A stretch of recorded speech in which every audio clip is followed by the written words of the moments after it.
Hello friends, today we will do chapter number 3, The Little Girl. About the chapter, Introduction. The story The Little Girl by Catherine Mansfield beautifully depicts the delicate relationship and the strong bond between parents and children. Sometimes the parents seem to dominate their children, but they are actually being protective and concerned about the security and well-being of their little ones. Young children tend to interrupt the stern behavior of their parents in a negative way.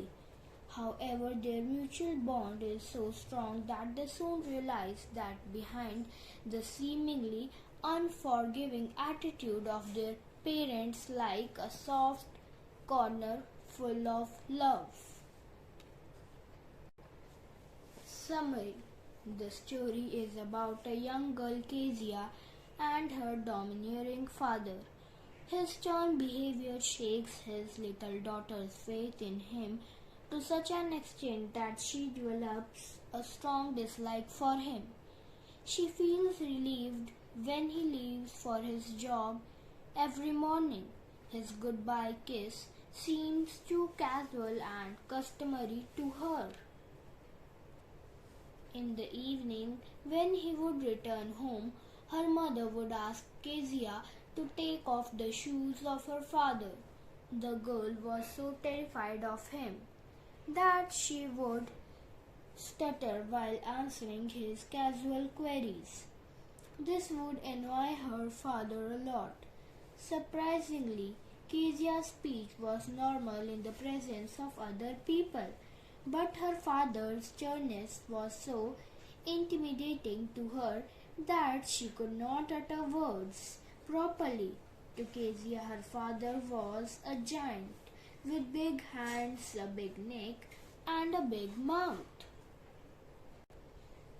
Kezia's grandmother would make efforts to improve her relationship with her parents by telling her to talk nicely to them when they would be relaxing on Sunday afternoons.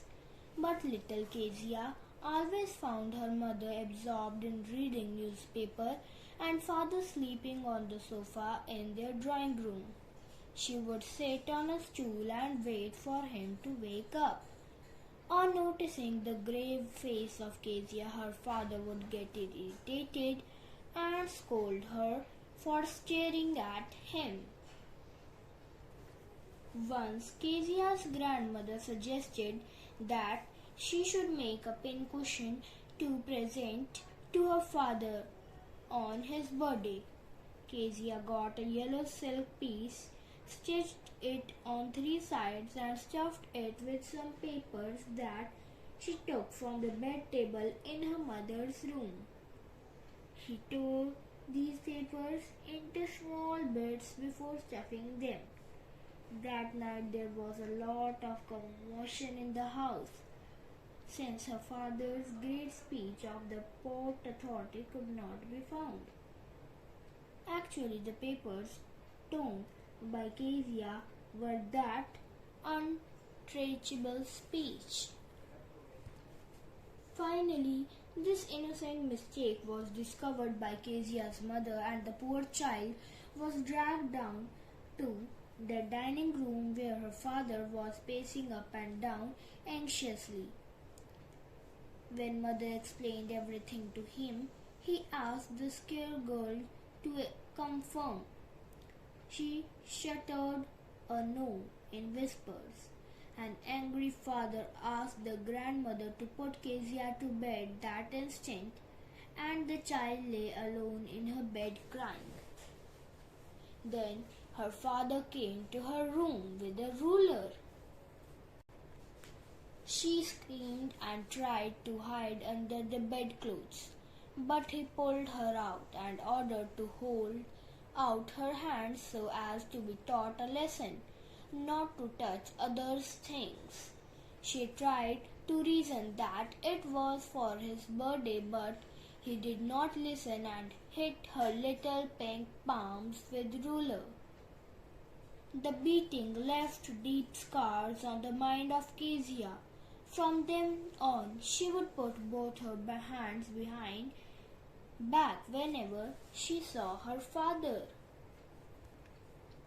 One day, she saw the children in the MacDonald family, which lived the next door, playing with their father. She observed that Mr. MacDonald was playful, jolly, and liberal, unlike her own father, who was extremely strict.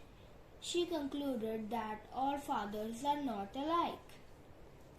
Days passed and Kezia's opinion about her father changed drastically when one day her mother fell ill and had to be hospitalized.